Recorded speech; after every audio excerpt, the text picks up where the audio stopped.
Upstairs?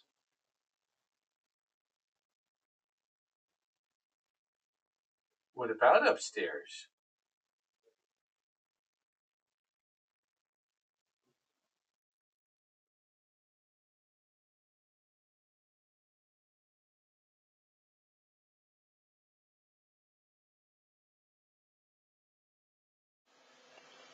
Hey everyone, and welcome.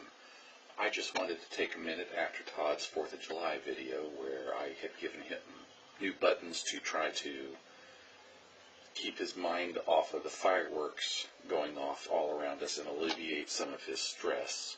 I had mentioned Todd has a chronic condition that does not respond well when he is stressed or worn out. And I just wanted to talk for a minute about what is wrong with Todd.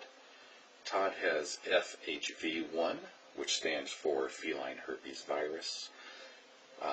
He has had this pretty much since he was a kitten. His vet believes he got it shortly after birth from his mother. First off, the feline herpes virus is not contagious to humans. The herpes virus is not, it is species specific, meaning if it's a herpes virus for cats, only cats can get it, just like if any herpes virus like a cold sore or something like that that I were to have, I could not transfer that to Todd. It is only a human virus in my case. Generally, when cats get the feline herpes virus, they may show some symptoms for a little while.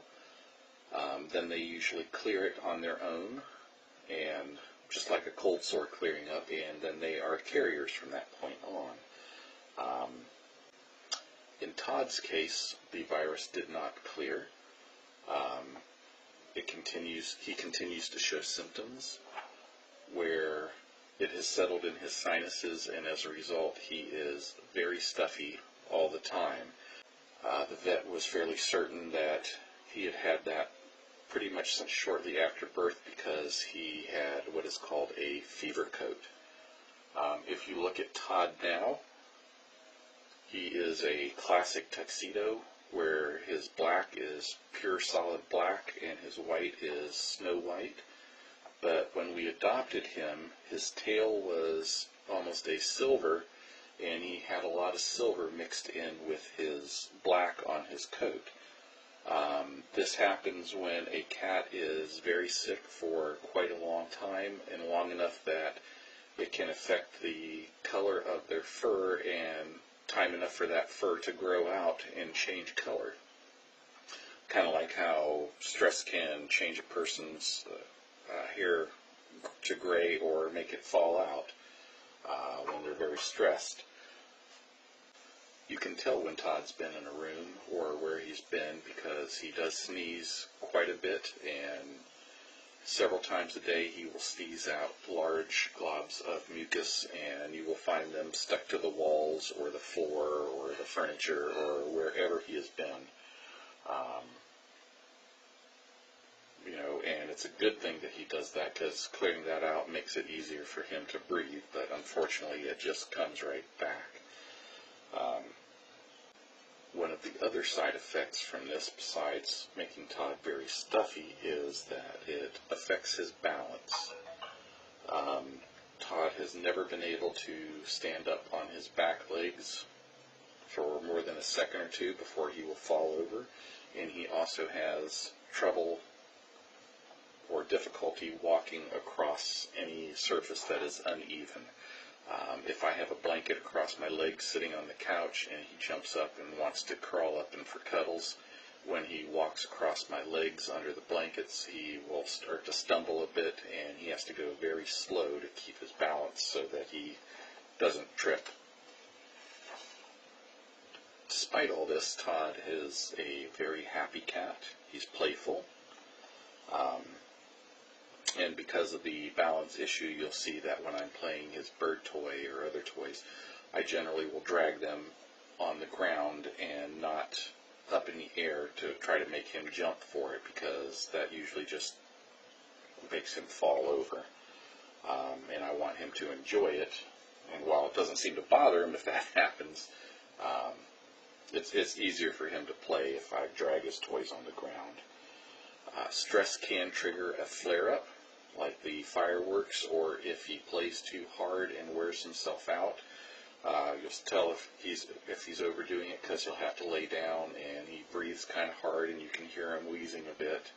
But if he is really excited about a new toy, I try to limit his access to it so that he doesn't overdo it, because if he wears himself out too much, that can also trigger a flare-up.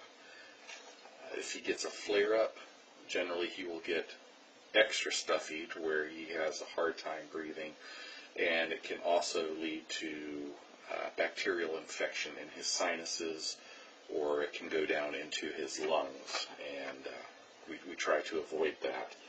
To try to keep him healthy, I give him immune system boosting treats, which he enjoys. It's his medicine, and if I forget to give it to him, he reminds me that it's time for his medicine. He gets it in the morning and the evening. And just in general, my goal is to keep all my cats, I have 3, Todd, Glamour, and Polly. I try to keep them all happy, healthy, and living their best lives. Shortly, I will be working with Todd on his buttons. He will be getting buttons to learn his body parts. My goal is that if he starts to feel bad or something isn't right, I would like him to be able to tell me, and tell me specifically, what is wrong or what hurts. Although that will be an interesting conversation at the vet when you go in and they say, "What brought you in today?" And say, "Oh, my cat says his tummy hurts." But we'll go over that when that happens. That's pretty much it in a nutshell, and I hope that's answered your questions. If not, please leave a comment, and I will be happy to answer your questions if I can. And stick around after the video here. There'll be some bonus pictures of Todd. Enjoy.